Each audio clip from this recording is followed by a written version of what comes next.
रहा। इसी समय इस खेत से थोड़े दूर का सीन दिखाते हैं। वो मोटा आदमी इस खेत की तरफ आ रहा है। वो देखने आया है कि वो चारों लड़के एजेंट को किस तरह से परेशान कर रहे हैं। वो सोच रहा है कि एजेंट बहुत बुरी तरह से पिटा हुआ होगा, वो बहुत ज्यादा थका हुआ होगा।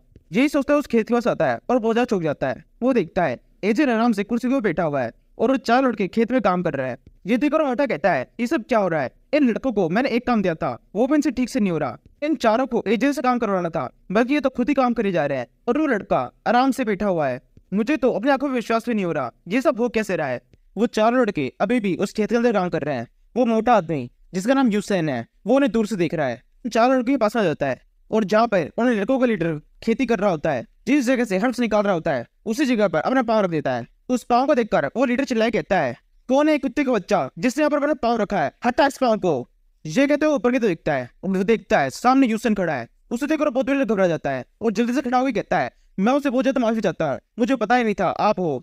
सर यूसन, प्लीज मुझे माफ कर दीजिए। यूसन कहता है, वैंग जी, मैंने तुम्हें एक काम करने के लिए कहा था। वो लड़का कहाँ पर है जिससे मैंने तुम्हें सबक सिखाने के लिए कहा था? उन लड़कों का लीडर वैंग जी कहता है, वो लड़का तो बहुत ज्यादा ताकतवर है, उसने हमें ही अपने साथ पे काम पे लगा लिया है। वो हमें ऑर्डर कर रहा है, वो वहां पे देखिए बैठा हुआ है और हम यहाँ पे काम कर रहे हैं। यूसन कहता है, वैंग जी, मैंने तुम्हें केवल एक काम करने के लिए कहा था, वो भी तुमसे नहीं हुआ। मैंने तुमसे कहा था उस लड़के की लाइफ को हेल बना दो, लेकिन ये तुम क्या कर रहे हो? तुम उससे कुछ काम करने को नहीं दे रहे, बल्कि तुम खुद ही उसके लिए काम कर रहे हो। ये सब कैसे हुआ? मुझे इसका कोई अच्छा सा एक्सप्लेनेशन चाहिए, वरना मैं तुम्हारी लाइफ खराब कर दूंगा। वैंसी तुरंत यूसन के पैर पकड़ लेता है और उनसे कहता है, प्लीज हमें माफ कर दीजिए। वो लड़का बहुत ताकतवर है, बहुत क्रूर है। देखिए उस लड़के ने मेरे पैर को क्या किया। अगर मैं उसके लिए काम नहीं करता तो मेरे पाँव को काट ही देता। वो लड़का बहुत ही खतरनाक है।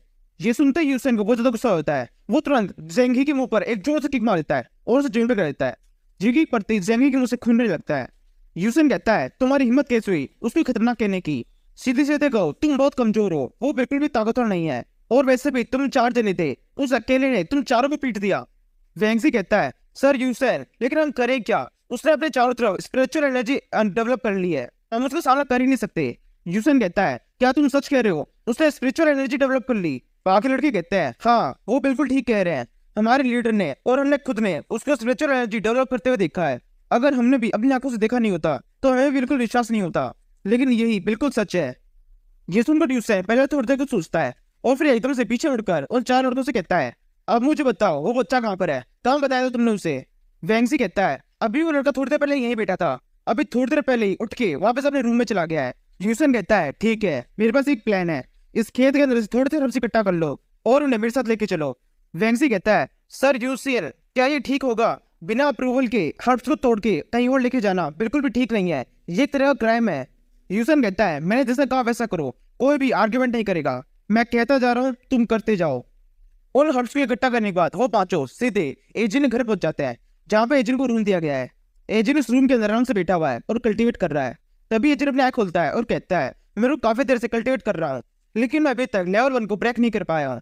तभी वो पांचों पहुंच जाते हैं। यूसन कहता है, एजेंट, तुमने एक बहुत बड़ा क्राइम किया है। हर्ब्स को इस तरह से अपने रूम के ऊपर लेके आना एक क्राइम है। ये कहता है यूसन एजेंट के सामने ही उस हर्ब्स के बक्से को एजेंट की तरफ फेंक देता है और कहता है, हमने तुम्हें रंगे हाथों पकड़ा है, देखो तुम्हारे पास ये हर्ब्स है, अब तुम्हें इसकी सजा मिलेगी। बताओ तुम इस बारे में क्या करना चाहते हो?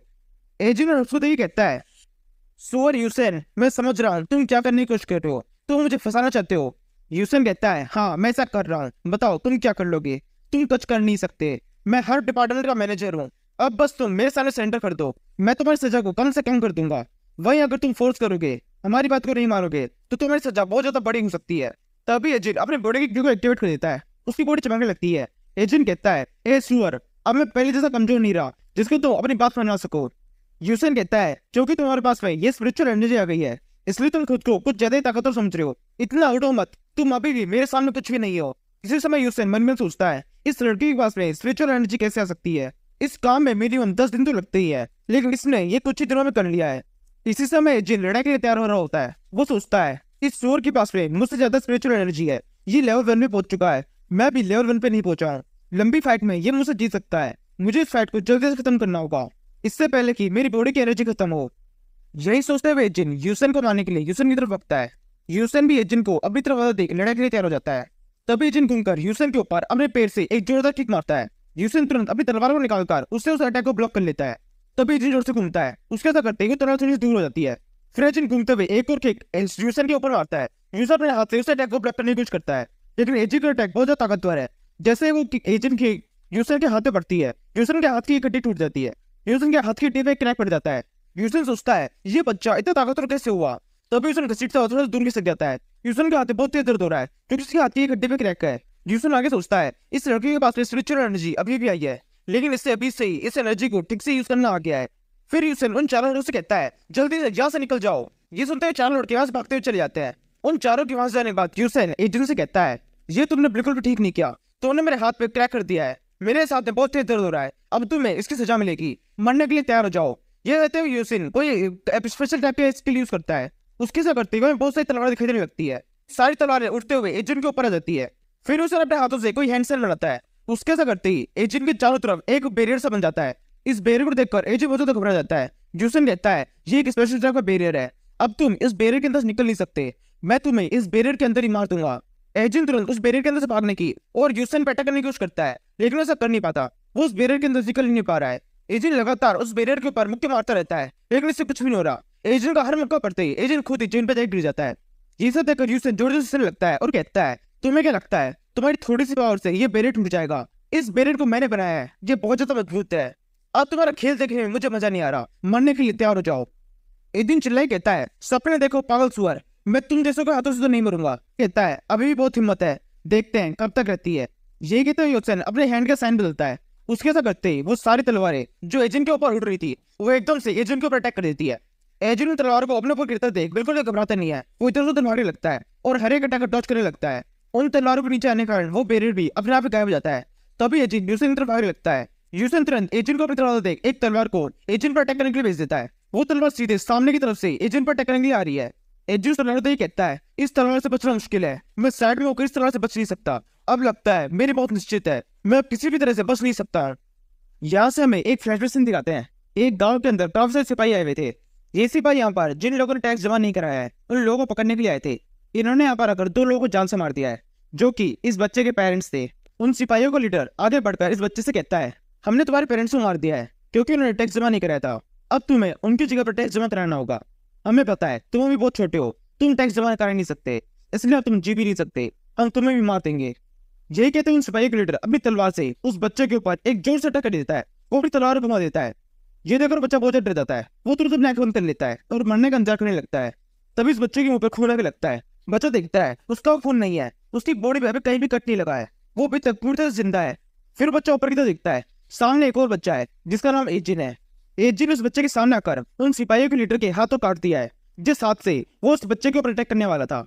उस लीडर का वो कटा हुआ हाथ साइड में पड़ा हुआ है और वो लीडर जोर जोर चिल्ला रहा है, उसके हाथ से लगातार खून बह रहा है।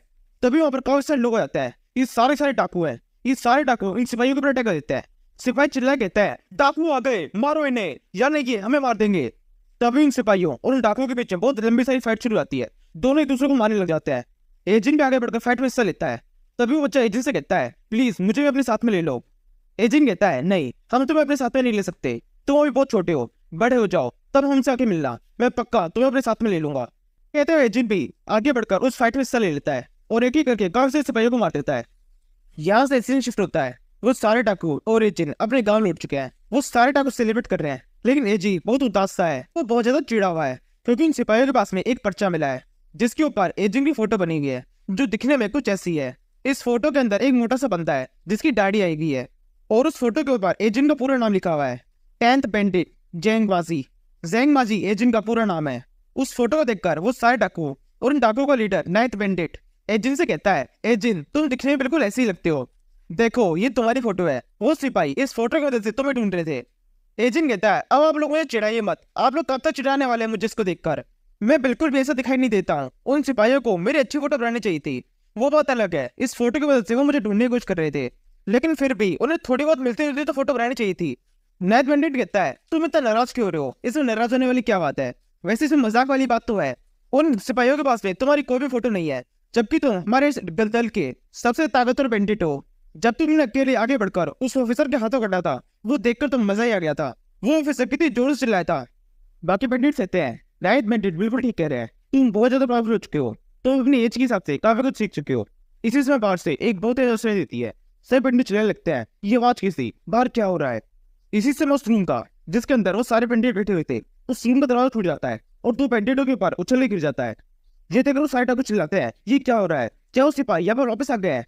नाइट बेंडेड हंसते हुए कहता है, नहीं, ध्यान से देखो, वहाँ पे केवल एक बंदा है, यहाँ पर कोई भी सिपाही नहीं है और इसने अभी जो ये किया है इससे पता चलता है ये कल्टीवेटर है।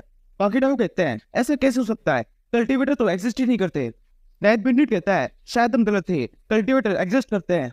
जो इसने अभी किया है वो एक कल्टीवेटर के अलावा कोई भी नहीं कर सकता। सभी लोग जल्दी से पीछे हटो। बाकी डाकू कहते हैं, ऐसे कैसे हो सकता है? एक कल्टीवेटर यहाँ पर क्यों आएगा? ये सब तरह डाकू उस कल्टीवेटर से पूछता है, तुम यहाँ पर क्यों आए हो? ये हमारी वैली है, तुम्हारा यहाँ पर क्या काम है? वो कल्टीवेटर उन डाकुओं के बात को पूरी तरह से इग्नोर करता है और निकलने लगता है। वो कहता है, 301, 302, 305, मैं बिल्कुल सही था, सारे के सारे डाकू यहीं पर हैं, आज सबकी सब खत्म हो जाएंगे।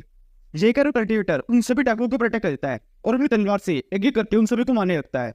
नाइट बेंडेड चिल्लाए कहता है, इसको डट के सामना करो, आगे बढ़ो, मार दो इसे। नाइट बेंडेड कहते ही उन डाकुओं और उस कल्टीवेटर के बीच फाइट शुरू होती है। डाकू सारे मिलकर भी उस कल्टीवेटर का कुछ भी नहीं कर पा रहे।